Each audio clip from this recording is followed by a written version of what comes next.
ಇವತ್ತು ಶ್ರೀ ಕ್ಷೇತ್ರ ಧರ್ಮಸ್ಥಳದಿಂದ ಇಲ್ಲಿಯ ದುದ್ದನಕಟ್ಟೆಯ ಕಾಳಮ್ಮ ಇವರಿಗೆ ಶ್ರೀ ಕ್ಷೇತ್ರ ಧರ್ಮಸ್ಥಳದ ಧರ್ಮಾಧಿಕಾರಿಗಳು ಮತ್ತು ಮಾತೃಶ್ರೀ ಹೇಮಾವತಿ ಹೆಗ್ಗಡೆ ಅವರ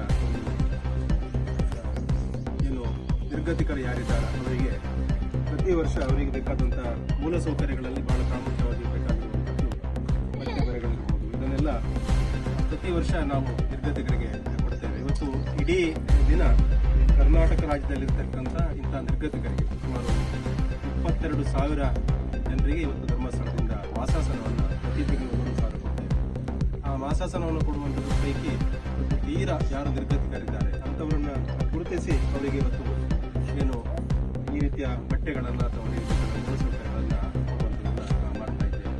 ಬಹುಶಃ ನಮ್ಮ ಕಿಕ್ಕೇರಿ ಯೋಜನಾ ಕಚೇರಿ ವ್ಯಾಪ್ತಿಯಲ್ಲಿ ಸುಮಾರು 14 ಕುಟುಂಬಗಳಿಗೆ ಇವತ್ತು ನಾವು ಕೊಡ್ತಾ ಇದ್ದೇವೆ. ಕರ್ನಾಟಕ ರಾಜ್ಯದ ಎಲ್ಲ ಭಾಗಗಳಲ್ಲಿ ಇವತ್ತು ಕೊಡ್ತಾ ಇದ್ದೇವೆ.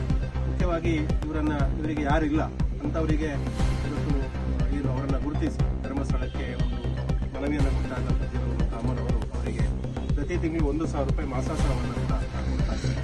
ಅದರ ಜೊತೆಯಲ್ಲಿ ಇವತ್ತು ಅವರಿಗೆ ಈ ಕಿಟ್ಟನ್ನು ಕೂಡ ಕೊಡ್ತಾ ಇದ್ದಾರೆ. ಇದೇ ರೀತಿಯಲ್ಲಿ ಯಾರಿಗಾದರೂ ಈ ರೀತಿ ಇರತಕ್ಕಂಥವರು ಇಲ್ಲೇ ಒಂದು ದೇವಸ್ಥಾನದ ವಠಾರದಲ್ಲಿ ಅಥವಾ ಯಾರದ ಮನೆ ಜಗುಲಿಯಲ್ಲಿ ಮಲಗ್ತಾರೆ ಅಂತ ಹೇಳಿದ್ರೆ ಅಂಥವರಿಗೆ ಕೂಡ ಯಾರಾದರೂ ಸ್ವಂತ ಅವರಿಗೆ ಜಾಗ ಇದ್ದರೆ ಆ ಜಾಗದಲ್ಲಿ ಮನೆಯನ್ನು ಕಟ್ಟಿಕೊಡೋದಕ್ಕೆ ಮನೆಗೆ ಕಟ್ಟಿಕೊಡೋದಕ್ಕೆ ವಾತ್ಸಲ್ಯ ಅಂತ ಹೆಸರಿದೆ.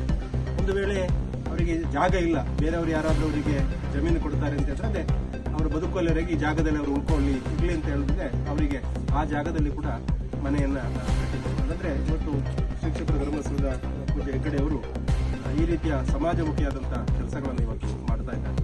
ಹಾಗಾಗಿ ಇವರಿಗೆ ಏನು ಇವತ್ತು ವಾತ್ಸಲ್ಯ ಇದೊಂದು ಪುಷ್ಟಿ ಇದೊಂದು ಕೆಟ್ಟಿದೆ. ಇದರಲ್ಲಿ ಇದು ವಾತ್ಸಲ್ಯ ಮಿಕ್ಸ್ ಅನ್ನುವಂಥದ್ದು.